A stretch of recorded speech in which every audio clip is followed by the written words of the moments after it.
Good morning, Bobby. And Morning. thank you very much. I have a couple of questions quickly. One is, from what you shared with us, it seems like your life is like this life of flow. I'm curious as to whether or not you ever get stuck. And the second question is, you speak about your muse as being something you draw from internally based on the people you love and the people you're connected with. I'm curious to know if there's an embodiment of muse that you call to, that you call forth.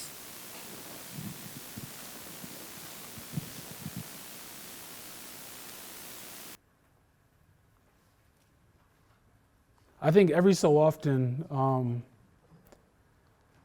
when I get stuck, quote unquote, I always just wait for things to reveal themselves. There's several projects I'm working on right now, and I think that within myself, I never push a project out too quickly. I always wait for the right time, whether it be, last year I created this, or maybe it was 2 years ago, I created this project called Being Black and Muslim. Two parts that led that project were, first, coming across that hashtag and being just completely inspired to create something visually to represent that, just because I know the power of visuals. And so in that instance, I jumped into it right away because that was inspiration enough, that was a muse enough. But when it came to actually putting the project into the world, something was telling me to wait. The next day will go by, the next week will go by, the next month will go by, something kept telling me to wait. And usually it's a situation where, like the morning of or the afternoon of, when I feel like I'm supposed to do something, release something, that's when I do it. And I'm sure this is based on so many different like internal factors that I can't speak to at this moment. But I think that's a mini example of everything, the processes that I go through whenever I'm working on anything. I allow it to just come to me, and then I allow it to flow out when it needs to. And that might be within a week, that might be within the next day of shooting it, that might be within the next 6 months. There's also a project where I shot, and though the photos were done within that week, I waited. I shot it in January and waited until October that year to release the photos. In terms of muses and energies that I call out to,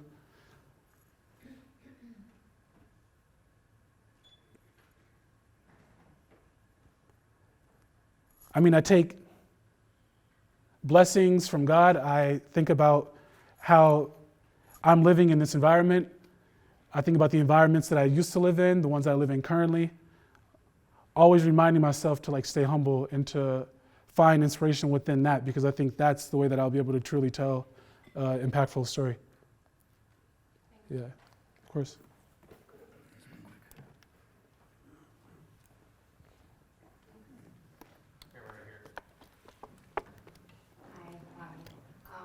I don't really have a question. I just want to say thank you, honestly, as a Black woman, as a dark-skinned woman. It's coming into style now more and more. And growing up, it's just beautiful to see, now it's beautiful to see just more features and just, the melanin staying, Right. and growing up, it was really, really hard. Most Black people that I've seen on, like social media or TV or whatnot, they were lightened or their nose was like, primed up to like, yeah. So I just want to say honestly, thank you as a dark-skinned woman. Oh, you're welcome. Thank you.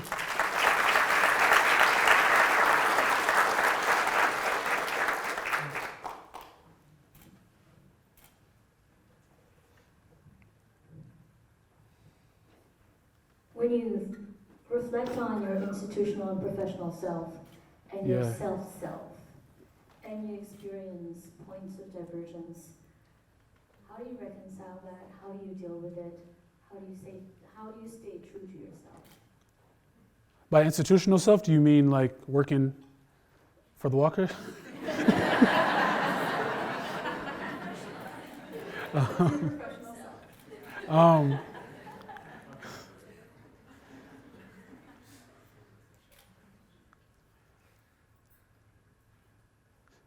I think that, I feel like whenever any of us start to do anything or do something that's out of the norm of our like daily practices, we always have like a tendency to try to like let go of some of ourselves and adopt this other thing, whatever that might be. But I think it's really important for us in those transitions and in those processes to understand that our individual story makes us unique, and that our individual story shouldn't be shadowed by whatever this new, possibly more acceptable experience might be. I think about that even when it comes to, I think there's because of stereotypes put upon Black people, for example. Whenever you see somebody walking at night and they have dark clothes on, you just automatically feel some type of way. And like I felt that way before too. And so you have this sort of like apprehension, and you might want to like move, you might want to clutch, whatever it might be. And being the person that is the brunt of that stereotype, there was a while where like I would consciously think like, all right, maybe don't go outside wearing dark colors at night. Maybe don't go outside doing this. Maybe don't wear a hoodie, da da da. Whereas now I don't care. Because like I shouldn't go out of my body to feel uncomfortable just to make someone else feel comfortable with reasons based on things that I don't believe in. And so the same theories and ideology comes into play when I'm thinking about the art that I create for myself, which is a lot of the stuff that you're seeing today, and the art that I create for institutions. And I think photography as a medium really allows you to bring your individualistic voice into the space, as long as you're creating with conviction and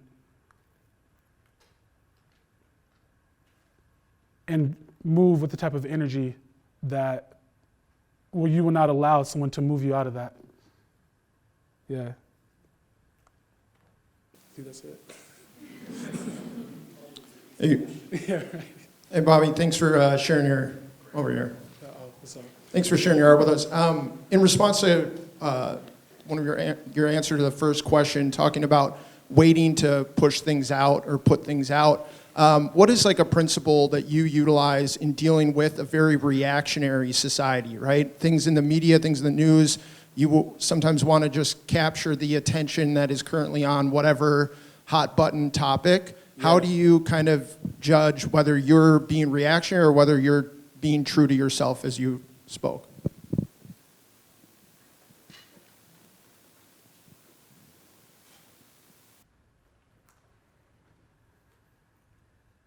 So I don't think there's anything wrong with being reactionary.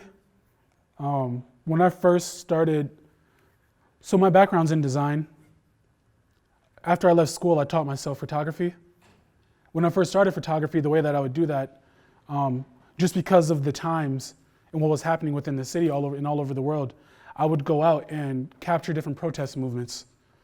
I would not only capture protest movements, but I would volunteer my services to local businesses, whether it be like the barbershop. I'd go in and let them know that, let me take photos of you cutting hair so that you can put this on your Instagram.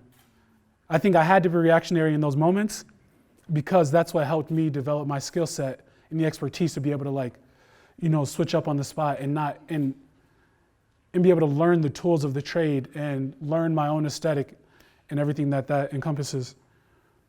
But I think as I moved throughout my artistic practice, I started to become less reactionary because it was exhausting to me personally. And I think when we move in a reactionary way for so long, it becomes this default and you're never able then to create outside of that space. And so I started to challenge myself to be proactive instead of reactionary. And so within a lot of my work now, it's all about me being proactive. And not only proactive, I try to create work visually and aesthetically and emotionally and thematically that I think will withstand the test of time. And so when you look at my photographs, I want you to think that you could have probably seen them 500 years ago. And then 500 years from now, you'll be able to see them and be like, wow, look at this. And so, yeah, I think that's how I try to do that.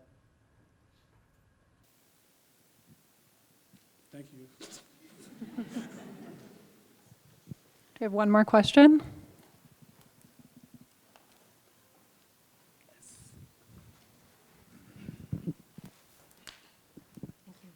If you were going to do a TED Talk, what would your big idea worth spreading be?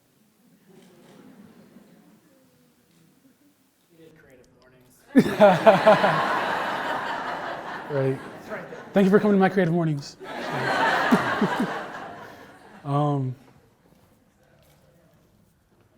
I think it would be actually it would be multiple things, but I think most importantly, and I'm going to say this because I think that similar to the reactionary question, we spend so much time reacting to things instead of being proactive about what's next. It's always, how do we respond to this instead of like, what's the next thing? What's the next thing so we're in front of this? And I think my TED Talk will probably be about the power of the Black imagination. You're welcome. Yeah. Thank you. Appreciate it.